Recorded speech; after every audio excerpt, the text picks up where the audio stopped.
share one of the aspects of my framework that I share with retailers and restaurateurs, I guess you would say, especially focusing on the independents. Do the restaurateurs, excuse me, just one second. Do restaurateurs have more money than people that own restaurants? Oh, absolutely. Yes. Absolutely. Yeah, you can ask any of them that. Yeah. Now you got me choking on an almond. Wash it down with my Celsius.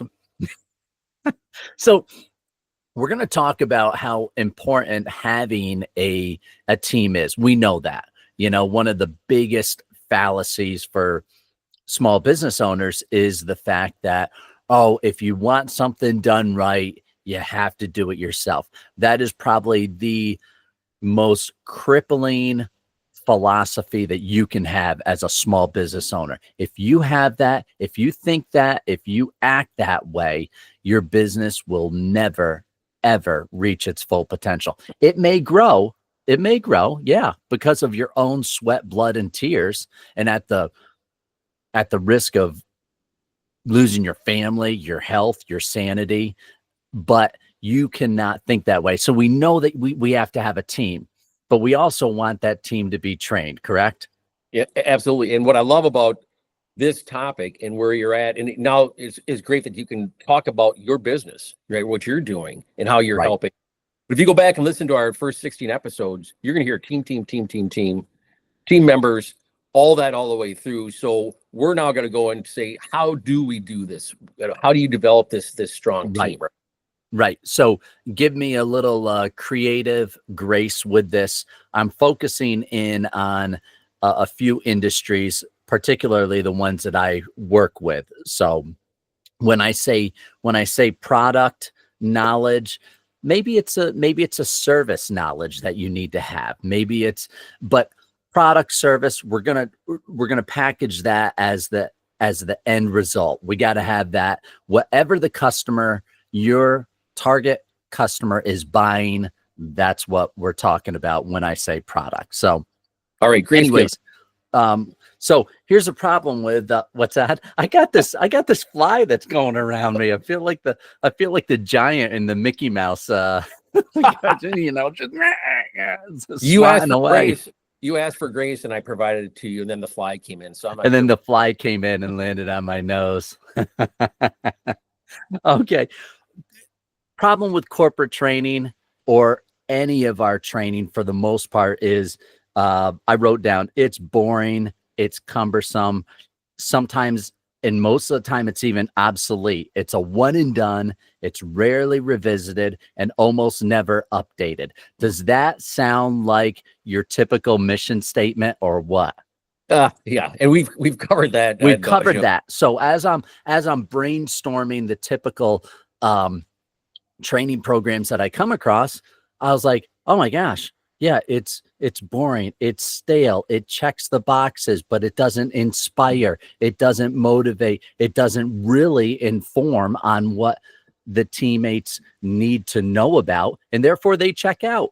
And I'm like, wow, this is just like a typical mission statement that we read and not a motivating statement that we wanted. So that, I just thought that was kind of funny when I was reviewing that. What are some of the problems you see with training in your area, Mike? So unfortunately, I would take a step back. Prior to COVID, right, training was done in literal classrooms. And if you were going to do, say, leadership training, it could be a day, half day, 3 days. And it was, here's a book, like literally spiral bound book with 100 pages. And we go through that over 3 days, fill in the blank, and we walk away from there. And what you find is that book is not tied with your compensation system, with your reward system, with your review system, nothing. So you walk out of there, like they say, if you watch a movie or read a book or something, if you don't do something actionable with that very quick, it's all out the window. So your company just wrote a check for thousands of dollars to do training and to have very little of it stick. Post-COVID, things improved a little bit, but you and I have talked about some really good methods to fix that. And I'm guessing you're going to start to lay that out on why that's the wrong way of doing training. Yeah. Yeah. Absolutely. Way to steal my thunder as usual, Mike. Dude. No, and it's so true because I'll jump ahead just a little bit, even though I didn't necessarily want to. 9 times out of 10, when I talk to on behalf of a client, I talk to a vendor. They're bringing on a new product. They want to get them trained in this and that. They're like, hey, let us come on into the location. We'll do a training. I'll bring some pizza, this and that. And I'm like, great, wonderful. You're gonna do that that'll be like a 2-3 hour session. And I'm like, first of all, if you're going to talk 2 or 3 hours about one product line, people are checking out. Second of all, you're not going to get everybody you need to. You're not going to get your full staff there. They're just usually not all available at that one time. And you got information overload. It's like they're taking a drink from a fire hydrant all at once.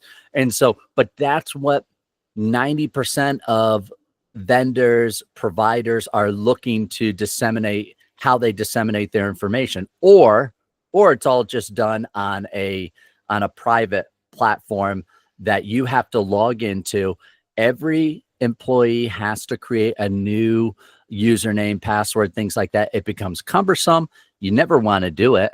And then once you do it, Lord have mercy, you're not going to go revisit it again because you forgot your username and password and this and that. So we want to create something that's uniform, that's simple, and that really is gonna work and move forward, move the team forward, and not bog it down. So that's kind of where I'm going at. So let me read this. What if we could create a training system that didn't just train our team, but it also motivated them, it galvanized them, and it gave them only the relevant information they need. I mean, that would be great, right? Forget the OSHA crap. Yeah. Sorry, you don't need that. Yeah. Put that in your typical onboarding. This is not what I'm talking about with the training. So you have your foundational stuff, which just is all safety and that in that ballpark. But I'm talking about what is going to drive the company forward, what training, what information has to be disseminated in order to push your staff and meet the goals that we have set, the KPIs that we have set in our motivating statement. I got to applaud you, dude, because I was just going to ask you that question. How do you make sure that what you're bringing in, how do you select? So if you had 100 suppliers and they're all coming in and saying, we're going to push, product training, and you have to take a step back and go, what's the area of the business we're trying to move forward, right? It's outdoor recreation, whatever that is. So you just tied it to what are those critical, what are the KPIs? What's our motivating statements say? We're aligning, we're going to take those requests or request specific training that aligns perfectly with that. And those are the only ones we're going to do. Right. And there's been certain times I've told clients, don't train them on that stuff. And they're like, what are you talking about? There was a large power equipment company. I said, don't train them on that stuff. And they're like, well, don't they need to know? I said, you're not making enough money to take up their mental space. I said, you make more on one of those little bags of dog food than you do on that $300 piece of equipment. And I said, so do not let that become the focus. Now that's fine. People come on in there and buy it and give them the basic knowledge, but you do not need to have everybody trained in on that, because if you focus on that, that's all they're going to think about. I just a quick aside. Have you seen, I was just thinking this, I love YouTube. So if you had a piece of power equipment and somebody did a really good video on that, you could just put a QR code, they snap on that, they get this great video about that piece of equipment. They don't even have to interact with your team at that point. You don't have to train them on it. And, they can quickly get, I don't know if hardware stores, are doing those kinds of things. Yes and no. It's hard to get people to use that in the aisles, although that has happened more. The adoption rate has increased. I was actually one of the first in our area. that I even know of to have done that. And that was probably, 10 years ago. And the adoption rate was really, really low on that. But I do believe, like you said, after COVID, it did get much, much better. So, So you're focusing on the critical few. You don't have infinite time. right. You have very specific things you're trying to do with your team. Here's the critical few things that we want to train you on, and that's where you're going to spend time. Yeah. And so what I call it is our living training platform, LTP, basically. And the point is that this is not a one and done document. This is something that you add to it keeps on morphing and getting better, that continuous improvement, so that people keep referencing back to it. We need to have it, but there's a few in order to have a living training platform. And this is for those people who either have a training system set up with already through a vendor, but it's too cumbersome and it's wasting too much time, or for those store business restaurant owners who actually don't have any training program and it's just a manual. So that's what this is for. Again, one thing I do want to mention is, if you can stop the in-person training, do that. One experiment we did, I tried it with a client and it was fantastic.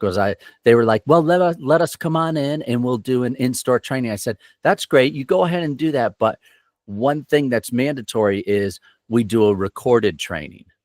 And they're like, I don't know how to do that. I said, don't worry. All you got to do is hop on Zoom or Google Meet like we're doing here. I ask you specific questions. You answer them, and then I can edit it down.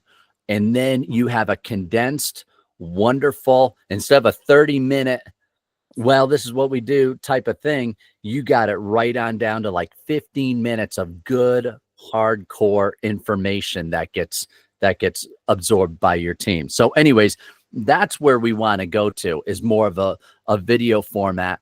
I'll cover a few of the aspects of what to train on. Go ahead, Mike. I was just going to ask. So I bet most companies don't think they can do this. So I love this, Brian. You're saying, I want training on your product, on your service, whatever it is. However, I don't want to do it necessarily live because I want to make sure that it's available to everybody. But could you please do it in a format that works for my team? And I'm going to prompt you with questions, whoever it is, and you guys figure out how to fill in, sort of fill in the blanks. But that's a great idea. Yeah, I'm going to give you a hash mark for that one. Thank you. Big win.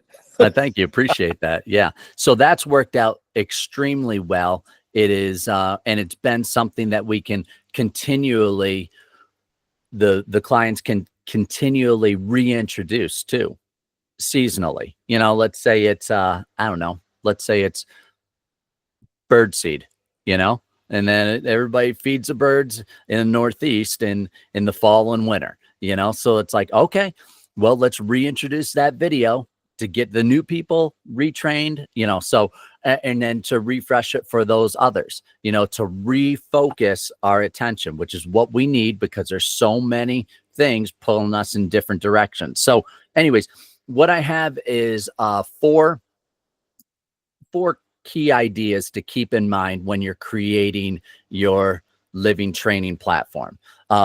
You're going to probably want to have it accessible to everybody. That's one of the biggest things, but I'll just keep that in the back of your mind. Is what I am creating, where am I going to put it that it's going to be easy to access for just about everybody? So number one, train your team on only what they need to know. Only. Do not get stuck in the corporate history, what they stand for, any of that crap that doesn't matter to the end user. All they want to know is, I have a problem. Will this solve it?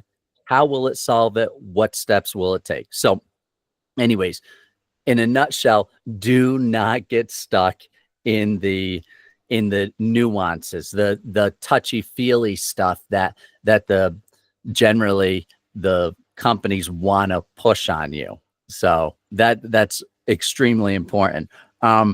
Isolate the products or services that you want to train down to the what's the biggest sellers. First of all, the top 80%. We talked about the 80-20 rule before.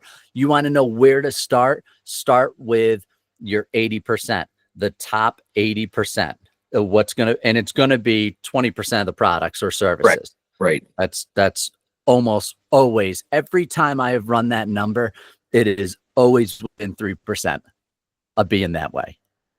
Yeah, it's crazy. I love that. It's such a simple, it's incredible rule of thumb, and it works.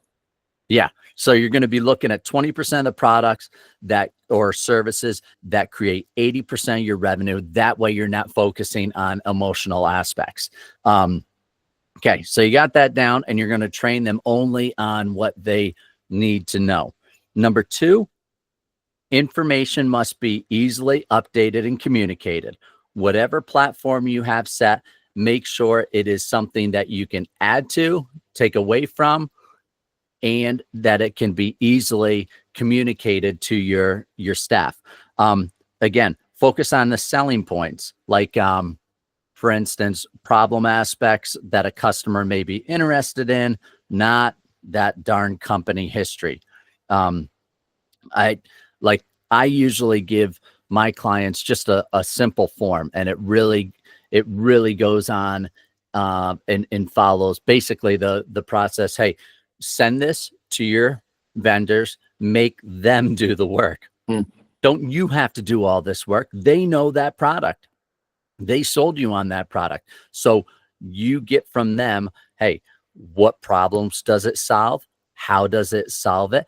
How is life benefited afterwards? A lot of things that fall into very similar to Donald Miller's way of communicating, but it just creates a very simple framework for each product. And before you know it, you have a PDF set up of each product, and they send it back to you. So focus on the problem. Hey, what problem does this clearly solve?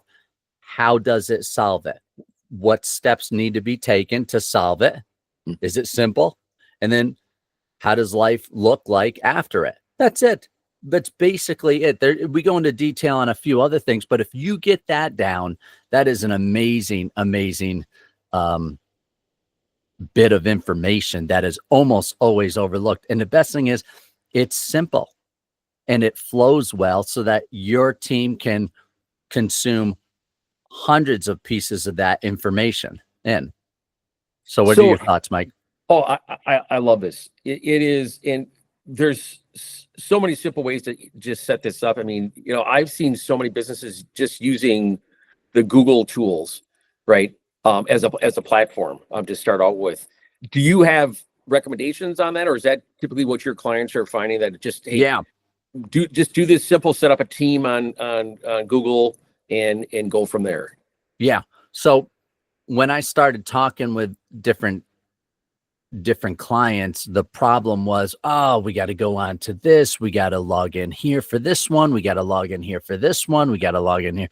So it's what we want is something that's uniform. And so basically we ended up, and I advise all the clients to use the Facebook, because the majority of people have a Facebook account, and we set up a private Facebook group and restructure it as a training group.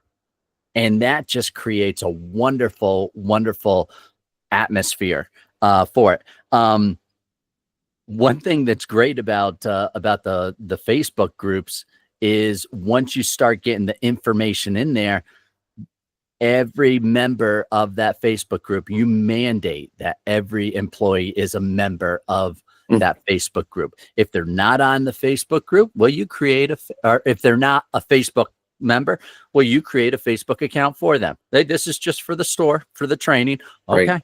Then they can pop on in there. What we saw was, and I'm probably jumping ahead, this creates a number 3 is easy to access. And that's what we wanted with billions of people on something like Facebook or a platform that is almost universal. You want to have it easy to access for all your employee ages. You know, some of the older people may not be into TikTok, some may not be into Instagram or whatever, but the majority of people have a Facebook account. So that's why we went with that. Now you can pick your own. The key is that it's accessible, that it stays relevant, easy to update, and in that it allows one of my other aspects is that it allows the community of employees to communicate with each other in some way. That's what I was going to ask you. Can you, so when you post this information, Brian, in this, and I love this idea of, I never even thought about that, setting up a Facebook group. Are you able to then, can they comment then specific to a document? And then also have communication. So you can almost create your own sort of FAQs based on what you're, once you start training and then using that information with your clients, as you learn more, you can add more of your own content, locally, that it just enhances what you got with the training. Right. Absolutely. And the cool thing is, if you do decide, number one, it's free, which is wonderful. That's a big win. I have a client that they were doing this and they decided they wanted to integrate their training platform into their payroll, which I love, because in order to get paid, you have to clock in every day. And when you clock in every day, you see new training available. So I love that. So it has to stay front of mind. Now, if you don't want to pay for a platform that does that and want to have something that's a little more universal and flexible, that's where the Facebook learning groups come into play. And then you set up modules according to what you want to train them on. And then you can always add more to it, get feedback. And then I experimented with one company, and it was incredible.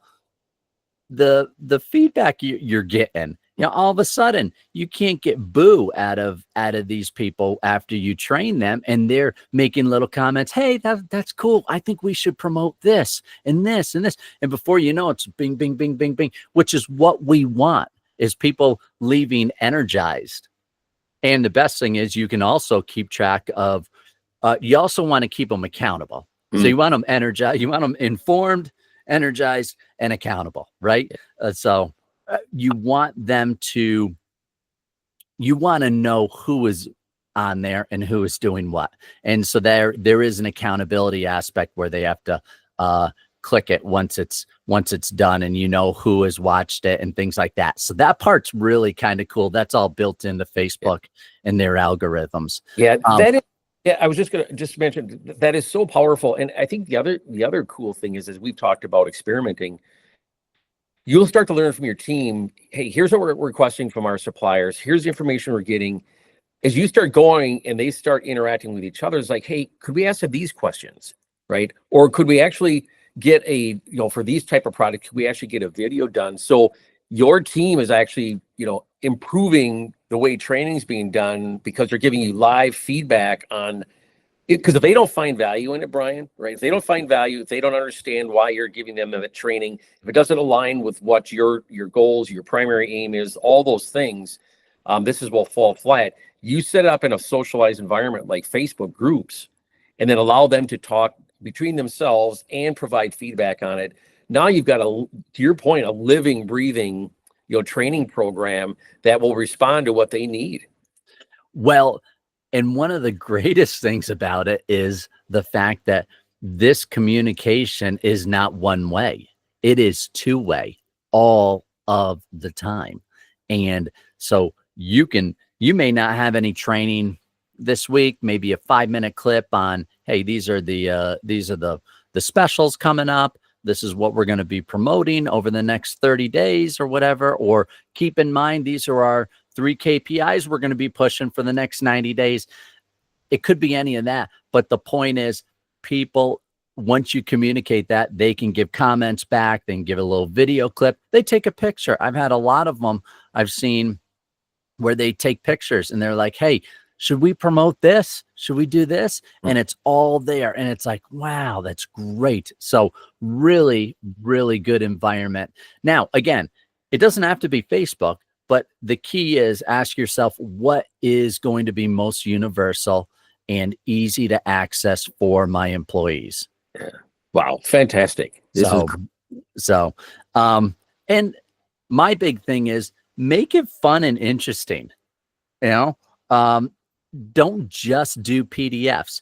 When you get that PDF, that doc back from a specific vendor, and they fill out your questionnaire that you've said, hey, list the top 3 items that we're carrying, the problems, the whole 9 yards. You have a script for a video right there.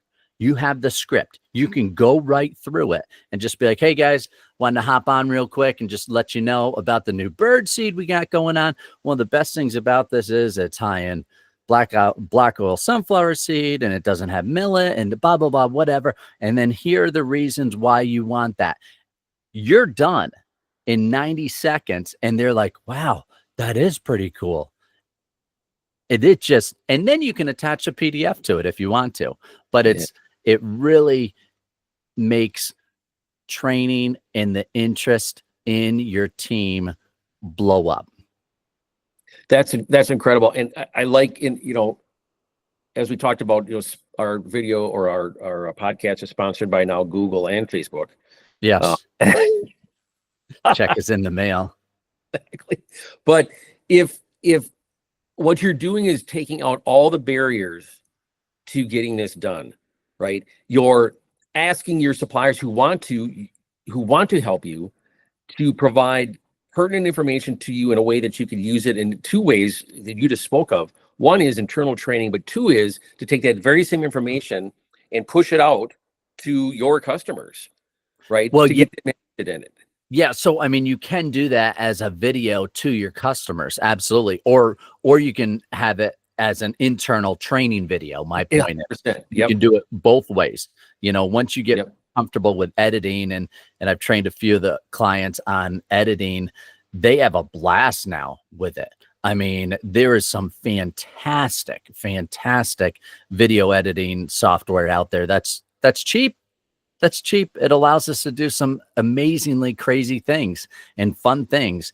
So anyways, but that goes deep into the weeds. But the point is, getting back at it, train your team on only what they need to know. That's number 1.